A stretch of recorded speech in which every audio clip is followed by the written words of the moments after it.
नमस्कार. आपल्या आजूबाजूला कितीतरी गोष्टी येत नाही का? पण या सगळ्या वस्तू म्हणजे अगदी आपल्या हातातल्या पेनापासून ते मोठ्या इमारतींपर्यंत या सगळ्या बनल्यात कशापासून? आज आपण याच मूलभूत घटकांचा म्हणजेच मूलद्रव्यांचा शोध घेणार आहोत आणि पाहणार आहोत की त्यांना धातू आणि अधातू या गटांमध्ये कसं ओळखलं जातं. कधी विचार केलाय का की आपल्या हातातला फोन, आपण ज्या खुर्चीवर बसलोय ती, किंवा अगदी आपण पीत असलेलं पाणी, या सगळ्याचं मूळ काय असेल बरं? या प्रश्नाचं उत्तर आपल्याला थेट मूलद्रव्यांच्या जगात घेऊन जातं, जिथे प्रत्येक पदार्थाची एक खास ओळख दडलेली आहे. चला तर मग आपला आजचा प्रवास कसा असेल ते पाहूया. सगळ्यात आधी आपण मूलद्रव्यांच्या कुटुंबांशी ओळख करून घेऊ. मग ते दिसतात कसे आणि वागतात कसे यातला फरक समजून घेऊ. त्यानंतर काही धातू कायम का चमकतात आणि काही का गंजतात याचं रहस्य उलगडू आणि शेवटी धातूंना एकत्र मिसळून काय जादू करता येते तेही बघू. चला तर आपल्या प्रवासाच्या पहिल्या टप्प्याला सुरुवात करूया. आता बघा, जसं आपल्या कुटुंबात वेगवेगळे सदस्य असतात, प्रत्येकाचा स्वभाव वेगळा असतो, तसंच काहीसे शास्त्रज्ञांनी केलंय. त्यांनी सगळ्या मूलद्रव्यांना समजून घेण्यासाठी त्यांना 3 मोठ्या गटांमध्ये विभागलंय. हे बघा, ही आहेत ती 3 प्रमुख कुटुंब: धातू, अधातू आणि धातुसदृश.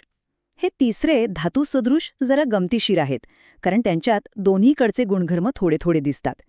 पण आज आपलं मुख्य लक्ष असणार आहे ते निसर्गातल्या 2 सगळ्यात मोठ्या आणि एकमेकांच्या विरुद्ध असलेल्या गटांवर, म्हणजे धातू आणि अधातू. मग ओळखायचं कसं की कोण धातू आणि कोण अधातू? सुरुवात करूया अगदी साध्या गोष्टीपासून, म्हणजे ते दिसतात कसे. असे काही भौतिक गुणधर्म आहेत जे त्यांना अगदी स्पष्टपणे वेगळं करतात. सगळ्यात आधी डोळ्यांना दिसणारा फरक तो म्हणजे चकाकी.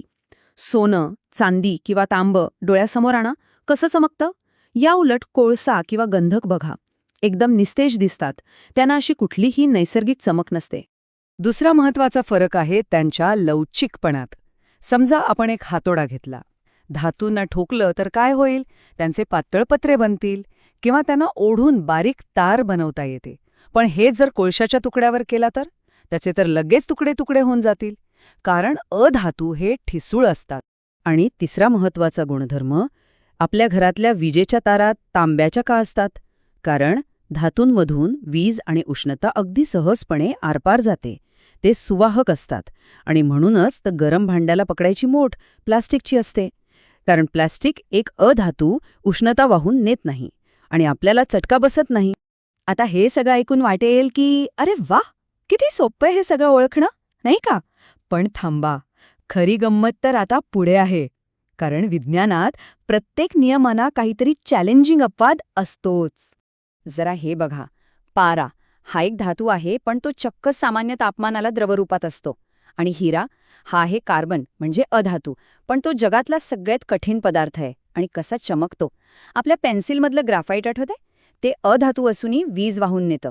आणि सोडियम हा तर असा धातू आहे जो इतका मऊ असतो की आपण त्याला चक्क चाकूने कापू शकतो. आहेत की नाही गमतीशीर गोष्ट? पण मग मूळ प्रश्न हा आहे की हे असं का होतं? म्हणजे हे धातू आणि अधातू इतके वेगळे का वागतात? याचं उत्तर त्यांच्या बाह्य रूपात नाही, तर त्यांच्या आतल्या स्वभावात दडलंय, म्हणजेच त्यांच्या रासायनिक गुणधर्मांमध्ये.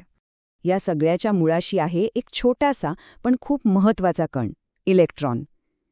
आता सोप्या भाषेत सांगायचं झालं तर धातू हे स्वभावाने खूप दानशूर असतात. ते आपले इलेक्ट्रॉन अगदी सहज दुसऱ्यांना देऊन टाकतात. आणि एकदा का त्यांनी इलेक्ट्रॉन दिला की त्यांच्यावर येतो पॉझिटिव्ह चार्ज. आणि अधातू ते याच्या अगदी उलट, ते इलेक्ट्रॉन घेणारे असतात. ते कायम संधी शोधत असतात की कुठून इलेक्ट्रॉन मिळेल. आणि एकदा का त्यांनी इलेक्ट्रॉन घेतला की त्यांच्यावर येतो निगेटिव्ह चार्ज. हाच इलेक्ट्रॉन देण्याघेण्याचा खेळ त्यांच्यातल्या फरकाचं मूळ कारण आहे.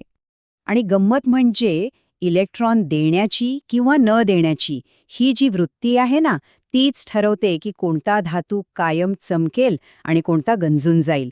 चला बघूया कसं ते. सोनं, चांदी, प्लॅटिनम यांना राजधातू का म्हणतात माहितीये?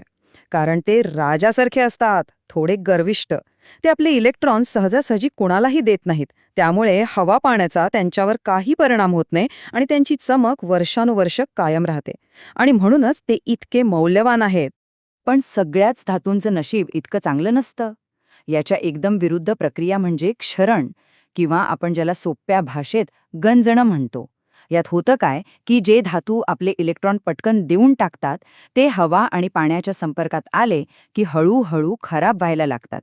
आपल्या सगळ्यांच्या परिचयाचं उदाहरण म्हणजे लोखंड.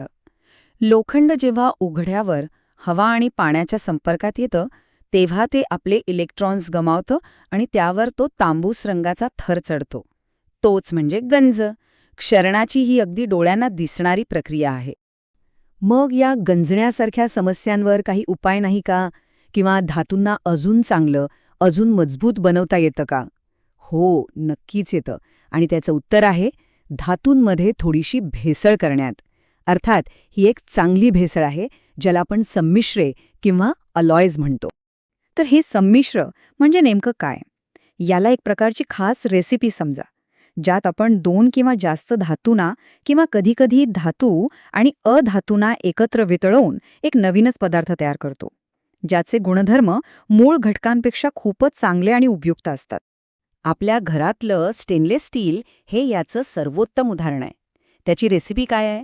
मूळ घटक आहे लोखंड. त्यात थोडा कार्बन टाकला की ते कठीण होतं. आणि मग खरी जादू करतात क्रोमियम आणि निकेल.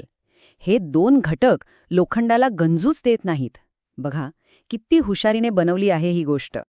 आता सोन्याबद्दल एक प्रश्न विचारू का? आपण दागिन्यांसाठी 24 कॅरेट शुद्ध सोनं का नाही वापरत?